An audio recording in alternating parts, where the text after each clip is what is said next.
नमस्कार, मी भाऊ तोरसेकर. तुम्ही बघत आहात प्रतिपक्ष. मित्रांनो, एखादा दिवस बाहेर कार्यक्रमाला जायचं म्हटलं तरी थोडी अडचण होते आणि काल नेमकं 10 तारीखला पुण्याला एक कार्यक्रमाला जाणं भाग होतं. पण पुण्याला जाण्या येण्यात एक दिवस खराब होतो. पण आग्रह धरणाऱ्यांना हे किती समजवायचं हे कळत नाही की एका कार्यक्रमामुळे मला व्हिडिओ बनवणं अवघड जातं. आणि शिवाय मी असा कोणी सार्वजनिक माणूस नाही आहे. आणि त्यामुळे प्रतीक्षा करणारे जे प्रतिपक्षाचे श्रोते आहेत त्यांना राग येतो माझा. पण काही करू शकत नाही, मी जमेल तसं करतो. असो, मी आजच्या विषयाकडे वळतो. मित्रांनो, यश असतं त्याला अनेक बाब असतात, पण अपयश मात्र अनवरस असतं असं म्हणतात. म्हणजे अपयशाला बाप नसतो. तुम्हाला आठवत असेल 2023मध्ये भारतातच विश्वचषक स्पर्धा झाली आणि लागोपाठ 10 सामने प्राथमिक फेरीमध्ये किंवा त्याच्यानंतरचे जिंकणारा भारत हा थेट फायनलच्या मॅचमध्ये हरला होता, अंतिम सामन्यात हरला होता. ज्या ऑस्ट्रेलियाला आधी बाद फेरीमध्ये किंवा प्राथमिक फेरीमध्ये भारतीय संघाने पराभूत केलं होतं, त्यांच्याकडूनच भारताला अंतिम सामन्यात पराभव पत्करावा लागला. पण तोपर्यंत अख्खा विश्वचषक 2 महिने चालला होता. त्या सगळ्या कालखंडामध्ये भारतीय टीममधल्या, भारतीय संघातल्या एकेका खेळाडूचं तोंड फाटेस्तोवर कौतुक चाललं होतं, उदो चाललेला होता. आणि ज्या वेळेला भारतीय संघाने अंतिम फेरीमध्ये पराभव पत्करला, त्यानंतर आधीच्या किंवा नंतरच्या किंवा अंतिम सामन्यामध्ये कुठला भारतीय खेळाडू कुठे चुकला, त्या चुका शोधून त्यांना चोची मारणं सुरू झालं होतं. कारण अपयश पदरी आलं होतं. जिंकत असतात तेव्हा चुका झाकल्या जातात आणि अपयश आलं की मग सगळ्या चुका भिंग घेऊन शोधल्या जातात. ही वस्तुस्थिती आहे. आणि ती जशी क्रिकेटच्या मॅचमध्ये असते तशी आमच्या खाजगी आयुष्यात असते, सार्वजनिक जीवनात असते, राजकारणात असते, सगळ्या क्षेत्रामध्ये असते. आणि तीच नेमकी आत्ता अवस्था उद्धव ठाकरे यांची झालेली आहे. अगदी 10 तारीखला महाराष्ट्र विधानसभेचे अध्यक्ष राहुल नार्वेकर यांच्याकडून जो निकाल वाचन व्हायचं होतं, तोपर्यंत उद्धव ठाकरे यांचं पारडं सगळ्या माध्यमात किती जड होतं ते मी ऐकलं. आणि ज्या वेळेला निकाल आला तो पचवण्याचा धक्का बसला सगळ्यांना. पण हळूहळू साधारण 12-18 तास गेल्यानंतर उद्धव ठाकरे यांच्याकडून काय चुका झाल्यात याची त्यांच्याच लाडक्या मराठी माध्यमातून चर्चा सुरू झालेली आहे. नशीब निदान उद्धव ठाकरे यांच्याकडून काहीतरी चुका झाल्या असं मराठी माध्यमांना, संपादकांना, पत्रकारांना वाटायला लागलं. आणि त्यामुळे त्या चुका शोधल्या जात आहेत. पण दुर्दैव कसं असतं बघा मित्रांनो, की चूक कुठे झाली आणि कधी झाली, कसली झाली चूक, ह्याची मात्र विवेचन होत नाही. राजकारणामध्ये अनेकदा पोश्चरिंग होत असतं. म्हणजे एक दाखवलं जात असतं, एक आभास चित्र निर्माण केलं जात असतं. आपण काय आहोत, आपला पक्ष काय आहे, हे लोकांसमोर एक चित्र, परसेप्शन निर्माण केलं जात असतं. आणि ते परसेप्शन करताना एक लक्षात ठेवायचं असतं की तुम्हाला राजकारणातली लढाई जिंकायची आहे. तिथे आवेश असून चालत नाही, जोश असून चालत नाही, होश पण असावाच लागतो. जोश दाखवायचा असतो पण होश असावा लागतो. आणि इथेच उद्धव ठाकरे यांच्या सगळ्या गोतावळ्याची चूक झाली. आणि त्यांचीच नव्हे तर त्यांची चमचेगिरी करणाऱ्यांची सुद्धा घोडचूक झाली. आणि ती घोडचूक काय आहे ते लक्षात घेतलं पाहिजे. अनेकदा मला वाटते मनमोहन सिंगच्या काळामध्ये, मनमोहन सिंग जेव्हा पंतप्रधान होते 10 वर्ष, आणि अखेरच्या काळामध्ये त्यांच्या सरकारची लोकप्रियता घटलेली होती, किंबहुना अँटी इन्क्युम्बन्सी वाढली होती. मनमोहन काँग्रेस UPA सरकारबद्दल कमालीची नाराजी लोकांमध्ये होती, निराशा होती. अशा काळामध्ये एक शब्द राजकीय विवेचनामध्ये प्रचलित झाला होता, पॉलिसी पॅरालिसिस, म्हणजे धोरणात्मक लकवा. आणि त्याच काळामध्ये कोणी लिहिलं होतं की कोण बोललं होतं मला आठवत नाही, पण धोरण नसणं हे सुद्धा एक धोरण आहे. मनमोहन सिंग कुठल्याही विषयामध्ये कुठलाही धाडसी निर्णय घ्यायला तयार नव्हते आणि त्यांनी धाडसी निर्णय न घेणं हे सुद्धा एक प्रकारचा निर्णय असतो. ज्या वेळेला अपेक्षित आहे, विषय गंभीर आहेत, अशा वेळेला तुम्ही काहीतरी निर्णय घेतला पाहिजे, काहीतरी धोरण ठरवलं पाहिजे. आणि ते जर तुम्ही ठरवणार नसाल तर धोरण निश्चित न करणं हे पण एक धोरण मानलं जात असतं. सांगायचा हेतू असा की धोरण लकवा हा शब्द त्या काळात प्रसिद्ध झाला आणि पराभवानंतर तो अधिक चर्चेला गेला.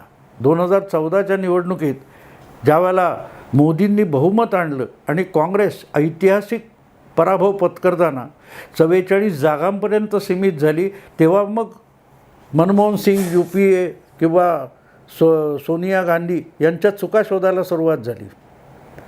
इथे हीच गोष्ट लक्षात घेण्यासारखी आहे की या सगळ्यामध्ये उद्धव ठाकरे किंवा उबाठा शिवसेना यांची नेमकी काय चूक झाली याच्यावर एक दिवस उलटून गेल्यानंतर देखील मला चर्चा सापडलेली नाही, चर्चा कुठे ऐकायला मिळाली नाही. हा, उद्धव ठाकरेंच्या चुका काय किंवा ते सुप्रीम कोर्टात जातील का हा सगळा उहापोह चालू राहिला.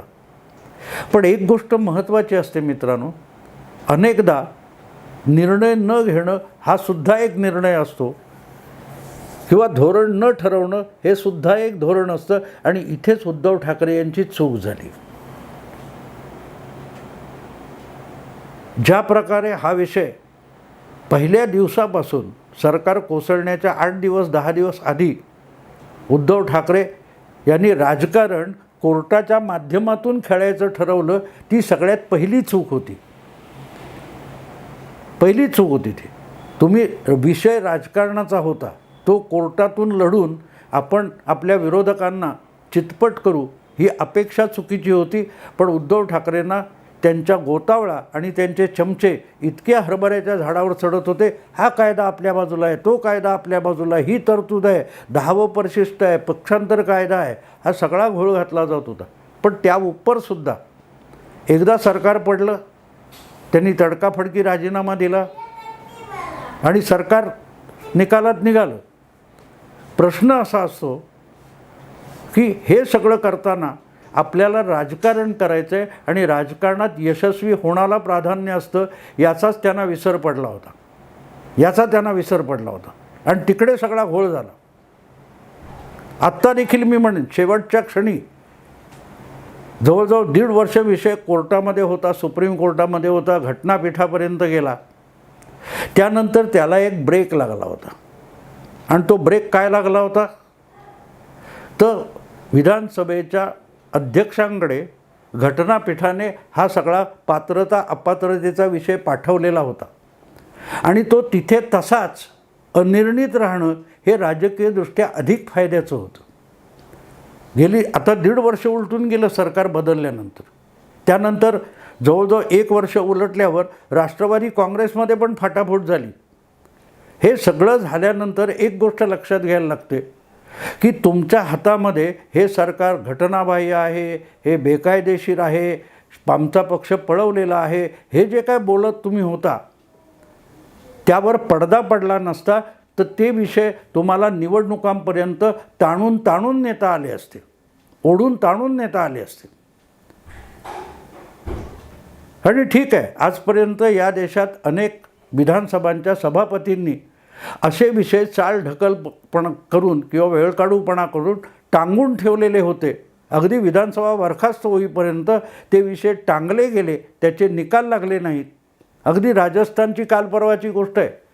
राजस्थानमधला सुद्धा बहुजन समाज पक्षाच्या 6 आमदारांनी काँग्रेसमध्ये समाविष्ट होण्याचा जो निर्णय घेतला त्याविषयी विधानसभा बरखास्त झाली तरी निर्णय लागला नाही. मग महाराष्ट्रातल्याच ह्या विषयाचा निर्णय लागण्याची काय घाई होती का? नाही, मला वाटत नाही. कारण तो जर सभापतींनी निकाली काढला नसता विषय तर आगामी प्रत्येक निवडणुकांमध्ये अगदी विधानसभेच्या निवडणुकीपर्यंत उद्धव ठाकरे आणि त्यांचे समर्थकांना त्या सगळ्या पक्षांतराचा, आमदार पात्रता अपात्रतेचा आपल्या राजकीय प्रचारासाठी वापर करता आला असता आणि त्यातून सहानुभूती जनरेट करणं शक्य झालं असतं. पण गंमत कशी झाली बघा, एका पाठोपाठ जरा झालं खुट्ट वाजलं की सुप्रीम कोर्टात. आत्ता देखील हा निर्णय 10 तारीखला होणार असताना 8 तारीखला उद्धव ठाकरे गटाकडून एक प्रतिज्ञापत्र म्हणे सुप्रीम कोर्टात पाठवलं, असं त्याच लोकांनी अनिल परब आणि पत्रकार परिषदेत सांगितलं की अध्यक्ष नार्वेकर ह्याचा निर्णय देणार असताना 2 दिवस आधी ते यातले आरोपी असलेल्या मुख्यमंत्री एकनाथ शिंदे यांना त्यांच्या घरी जाऊन भेटले. यावर पण एक ॲफिडेव्हिट सादर केलं सुप्रीम कोर्टामध्ये. मला कळत नाही की ही जर टांगलेली तलवार राहिली असती तर त्याचा राजकारणात प्रचार अपप्रचार करायला किती उपयोग झाला असता याचा विचार करा तुम्ही. 10 तारीखला हा विषय अध्यक्षांनी निवाडा देऊन संपवला. अध्यक्षांच्या परीने तो विषय संपला. आता यापुढे तुम्हाला काय करायचं आहे ते जा परत आणि सुप्रीम कोर्टात करा. पण अध्यक्ष सुटले आणि पात्रता अपात्रता हा विषय शिल्लक राहिला नाही. परिणामी राजकीयदृष्ट्या जे हत्यार म्हणून उद्धव ठाकरे किंवा त्यांच्या गोतावळ्याला वापरता आलं असतं ते गेलं. मला वाटतं की त्याची गरज होती यांना. तुम्हाला ज्यावेळेला जनतेच्या कोर्टात तुम्ही जाणार असं म्हणता, त्या जनतेच्या कोर्टात असे मुद्दे हे फुलवून फोडणी घालून शिळ्या कढीला ऊत आणून वापरता येत असतात. तुम्ही तुमच्या हाताने तो मुद्दा संपवून टाकलात. आणि कारण असं झालं की 10 जानेवारीच्या आत तो निर्णय देणं हे अध्यक्षाला भाग पडलं. कारण तुम्हीच सुप्रीम कोर्टात गेलात की अध्यक्ष वेळ काढूपणा करतायत, अध्यक्षांनी एवढ्या वेळात तो निर्णय दिला पाहिजे. म्हणून सुप्रीम कोर्टात धाव कोणी घेतली? उद्धव ठाकरे गटाने धाव घेतली. आणि त्यामुळे त्याच्यावर जी उलटसुलट काय ती सुनावणी झाली, त्यानंतर सुप्रीम कोर्टाने निर्णय दिला की 31 डिसेंबरच्या आत हा विषय विधानसभेचे अध्यक्ष राहुल नार्वेकर यांनी हातावेगळा केला पाहिजे. उगाच वेळ काढत बसायची गरज नाही. काय मेमध्ये जूनमध्ये तो निर्णय आला होता, त्याला 6 महिने होऊन गेलेत. अधिक वेळ काढूपणा करायची गरज नाही. त्यामुळे 31 डिसेंबरची मुदत ही सुप्रीम कोर्टाने घालून दिली होती. सभापतींनी किंवा अध्यक्षांनी ती 10 दिवस वाढवून घेतली. पण विषय संपला. हा विषय उद्धव ठाकरेंच्या हातून गेला. आता लोकसभेची 4 महिन्यांनी 3 महिन्यांनी मतदान होईल, तोपर्यंत हा विषय मागे पडणार आहे. कारण लोकसभेची रणधुमाळी माजणार आहे आणि त्या प्रचारामध्ये हा पात्रता अपात्रतेचा विषय येत नाही. आता हा मुद्दा आपल्या हातात आपल्याला पाहिजे तसा फिरवणं उद्धव ठाकरेंना शक्य होतं. प्रत्यक्ष जनतेच्या कोर्टात किंवा लोकसभा निवडणुकीत जाताना तो उद्धव ठाकरे यांनी स्वतःच्या हस्ते गमावला.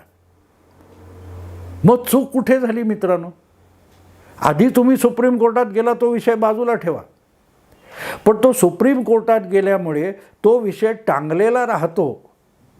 तोपर्यंत त्या मुद्द्याचा त्या विषयाचा तुम्हाला राजकीय गैरफायदा घेता येत असतो. आत्ता देखील बघा ना, जे काय वेगवेगळे ईडी असेल, CBI असेल किंवा तुम्हाला आधीचं आठवत असेल मालेगावचा बॉम्बस्फोट, त्याच्यावरून ते कर्नल पुरोहित साध्वी प्रज्ञा यांच्या अटकेचा 2 निवडणुकांमध्ये 2009 असो 2014 असो वापर केला की नाही? विधानसभा असो लोकसभा असो, प्रत्येक वेळेला स्वतःला पुरोगामी मानणाऱ्या लोकांनी कर्नल पुरोहित, साध्वी प्रज्ञा यांनी केलेले घातपात, हिंदू दहशतवाद हे विषय वापरले ना. अजूनही त्या खटल्यांचे निकाल लागलेले नाहीत, अजूनही त्याच्यावर फायनल डिसिजन आलेला नाही, पण त्याचा वापर आजसुद्धा होत असतो. तसा हा विषय जो आहे हा जर टांगून राहिला असता आणि त्याचा अध्यक्षांकडून निकालच आला नसता 10 जानेवारीपर्यंत, तो पुढे अधिक काळ उद्धव ठाकरे यांना वापरता आला असता आणि अध्यक्ष वेळकाढूपणा करत होते. आणि राहुल नार्वेकर कशाला? देशातल्या प्रत्येक विधानसभांच्या बाबतीत अशा घटना घडल्या तेव्हा तिथल्या विधानसभा अध्यक्षांनी आपापल्या राजकीय पक्षाच्या भूमिकेत जाऊन असा वेळकाढूपणा केलेला आहे. तुम्हाला आठवत असेल तर 2018मध्ये ज्यावेळेला कर्नाटक विधानसभेमध्ये 2019मध्ये कर्नाटक विधानसभेत ज्यावेळेला फाटाफूट झाली जनता दल सेक्युलर आणि काँग्रेसच्या आमदारांमध्ये, तेव्हा त्या आमदारांनी स्वतः राजीनामा पाठवला होता, तरी समोर येऊन दिला नाही. याच्यासाठी तो राजीनामा सभापतींनी स्वीकारला नव्हता. आणि तेवढंच नाही, पुढचा 1.5 महिना शेवटी सरकार कोसळलं, सरकारवर अविश्वास प्रस्ताव संमत झाला, तरीही सभापतींनी जवळजवळ 1.5 महिना स्वतः आमदारांनी आपणहून राजीनामे दिले, ते मंजूर केलेले नव्हते. कारण त्याचा गैरवापर त्यांना राजकारणासाठी, स्वपक्षाच्या राजकारणासाठी करायचा होता. आणि हे देशातल्या प्रत्येक विधानसभेत झालेले, पक्ष बाजूला ठेवा, सगळ्या पक्षांनी आपापल्या परीने या सभापती पदाचा गैरवापर केलेला. अगदी काल परवाची गोष्ट घ्या, महाराष्ट्रात सत्तांतर झालं, त्यानंतर अवघ्या 1.5-2 महिन्यामध्ये बिहारमध्ये सत्तांतर झालं. भाजपबरोबर निवडणूक लढवणारे नितीश कुमार यांनी मला वाटते 2022च्या सप्टेंबर किंवा ऑगस्टमध्ये भाजपची साथ सोडली, लालू प्रसाद काँग्रेसबरोबर गेले आणि तिथे ते मुख्यमंत्री कायम राहिले. भाजपला बाजूला बसवलं आणि लालू आणि काँग्रेसला बरोबर घेतलं. पण लालूंनी एक चलाखी तिथे करून ठेवली की जो त्यापूर्वी भाजपचा विधानसभा अध्यक्ष होता त्याला बदलायला लावलं आणि लालू प्रसादनी आपला म्हणजे राष्ट्रीय जनता दलाचा अध्यक्ष बिहार विधानसभेत अध्यक्षपदी आणून बसवला. कारण पुढे मागे काय झालं तर पात्रता अपात्रता हे हत्यार आपल्या हाती राहिलं पाहिजे, हे लालूंनी का घेतलं. आत्ता देखील म्हटलं जाते की नितीश कुमारांच्या गटातले काही आमदार फुटतील आणि राष्ट्रीय जनता दलात जातील, तर त्यांना मान्यता देण्याचा अधिकार हा आपल्या पक्षाकडे असावा. म्हणून मुख्यमंत्रीपद नितीशना दिलं, पण अध्यक्षपद विधानसभेचं लालूंनी आपल्याकडे घेतलं. महाराष्ट्रात देखील अनेक जण थक्क झाले होते जेव्हा सत्तांतर झालं आणि विश्वास प्रस्तावाच्या आधी एक दिवस महाराष्ट्र विधानसभेचे नवे अध्यक्ष निवडले गेले, तेव्हा भाजपत पहिली टर्म असलेले आणि तुलनेने नवे असलेले राहुल नार्वेकर यांना सभापती डायरेक्ट केलं आणि मुख्यमंत्रीपद सोडलं भाजपने, मंत्रीपदं पण कमी घेतली, पण अध्यक्षपद घेतलं. तिथे चित्र स्पष्ट झालं होतं की विधानसभेतल्या संख्याबळाचा विचार करता अध्यक्षपद भाजपला महत्त्वाचं वाटलं होतं. आणि म्हणून वेळकाढूपणा, त्याचा राजकीय वापर त्या पदाचा सगळे सभापती करतात. त्यांनी किती कुठल्याही राज्याच्या विधानसभेच्या सभापतींनी कितीही सारवासारव केली तरी त्याच्यावर विश्वास ठेवण्याचं अजिबात कारण नाही. नार्वेकर यांनी तटस्थपणे निर्णय द्यायला हवा होता असं मी बिलकुल म्हणणार नाही. आणि त्यांनी कितीही म्हटलं भाजपवाल्यांनी की नाही तो तटस्थ निर्णय आहे, तर मी त्याला तटस्थ मानत नाही. कारण कुठल्याही देशाच्या विधानसभांमध्ये अशा प्रकारेच निर्णय होत असतात आणि महाराष्ट्र त्याला अपवाद नाही. कारण आपण भारत नावाच्या संघराज्यात आहोत. आणि म्हणून चूक कुठे झाली, उद्धव ठाकरे यांची चूक तिथे झाली की त्यांनी विधानसभेच्या अध्यक्षांना इतक्या घाई गर्दीने निर्णय द्यायला भाग पाडलं आणि आपल्या हातातलाच मुद्दा मातीमोल करून टाकला. आता तुम्ही घटनाबाह्य, बेकायदा, शब्द पळवला, बाप पळवला, हे सगळं बोललात तरी त्याला अर्थ उरत नाही. कारण निवडणूक आयोगाने तुम्हाला पक्ष नाकारलेला आहे, आता तो सभापतींकडून नाकारला गेला आहे आणि याच्यावर परत अपील करायला गेलात तर तुम्ही कोर्टाच्या चक्रामध्ये अडकून पडाल आणि पुढच्या लोकसभा निवडणुकीत तुमची मनस्थिती द्विधा असेल. चूक तिथे झाली. चूक कुठे झाली आहे, आधीच्या चुका सगळ्या माफ करू आपण, पण अध्यक्षांना वेळकाढूपणा करू देऊ नका. त्यांना विधानसभा बरखास्त होण्यापूर्वी याचा निर्णय घ्यायला लावा म्हणून जो आग्रह धरण्यात आला, त्यामुळे हा निर्णय इतका झटपट आला. पण तो झटपट आल्यामुळे आमदारांच्या डोक्यावर जी टांगलेली तलवार होती ती तर काढली गेलीच, शिंदे गटाची सुटका झालीच. पण उद्धव ठाकरे यांच्यासाठी निवडणुकीच्या काळामध्ये प्रचार आणि अपप्रचार दोन्ही करायला जो अतिशय असा मजबूत असा मुद्दा होता की हे बेकायदेशीर कसं आहे, हे 10व्या परिशिष्टाच्या विरुद्ध कसं आहे, घटनेच्या विरुद्ध कसं आहे, पक्षांतर कायद्यामध्ये ह्यांना आज ना उद्या जावं लागेल, हे सगळं बोलता आलं असतं. ते तुम्ही स्वतःच मातीमोल करून टाकलं. आणि ती सगळ्यात मोठी चूक आहे की सभापती वेळ काढूपणा करतात. आणि म्हणून सभापतींना सुप्रीम कोर्टाने मुदत घालून द्यावी आणि लवकरात लवकर निर्णय घ्यायला भाग पाडावं, हा जो आग्रह स्वतः सुप्रीम कोर्टात जाऊन उद्धव ठाकरेंनी धरला. आणि त्यानुसार सुप्रीम कोर्टाने 31 डिसेंबर आणि पुढे 10 जानेवारीपर्यंतची मुदत दिली. त्यात उद्धव ठाकरे यांनी स्वतःचं आणि स्वतःच्या पक्षाचं राजकीय नुकसान करून घेतलं. आता तुम्ही ओरडा, परत तुम्हाला मोकळी, तुम्ही जाऊ शकता सुप्रीम कोर्टात. पण आता सुप्रीम कोर्टात गेल्यानंतर हा निर्णय ज्या 10व्या परिशिष्टाच्या आधारावर आहे, ते 10वं परिशिष्ट घटनेमध्ये समाविष्ट आहे. आणि त्यामुळेच त्यावरून काहीही करायचं असेल तर त्यासाठी सुप्रीम कोर्टाला परत घटनात्मक उहापोह करावं लागेल की सभापतींनी जो निर्णय दिला आहे तो निर्णय घटनेच्या चौकटीत बसतो का हे ठरवण्यासाठी परत घटनापीठ बसावं लागेल. आणि त्याच्यामध्ये 4-6 महिनेला होतील. त्यामध्ये लोकसभेची निवडणूक संपून जाईल आणि तुमच्या हातातला तो मुद्दा गेलेला आहे. तुम्ही आता काय सांगणार, आम्ही परत सुप्रीम कोर्टात गेलो आहे. अरे तुम्ही सुप्रीम कोर्टात जाऊन हळूहळू त्या न्यायाधीशांना पण तुमचा कंटाळा आला असेल तर लोक का ऐकून घेतील तुमचं. मग त्यापेक्षाही अजूनही हे घटनाबाह्य आहेत. सुप्रीम कोर्टामधून आदेश आहे, त्यानुसार सभापतीला हे करावं लागेल, हे अमुक आहेत, ते तमुक आहेत, वगैरे वगैरे सगळे खोटे नाटे वेडेवाकडे आरोप करायची मोकळीक तुम्हाला होती जोपर्यंत अध्यक्षांकडून निर्णय आलेला नव्हता तोपर्यंत. आता तो निर्णय आलेला आहे.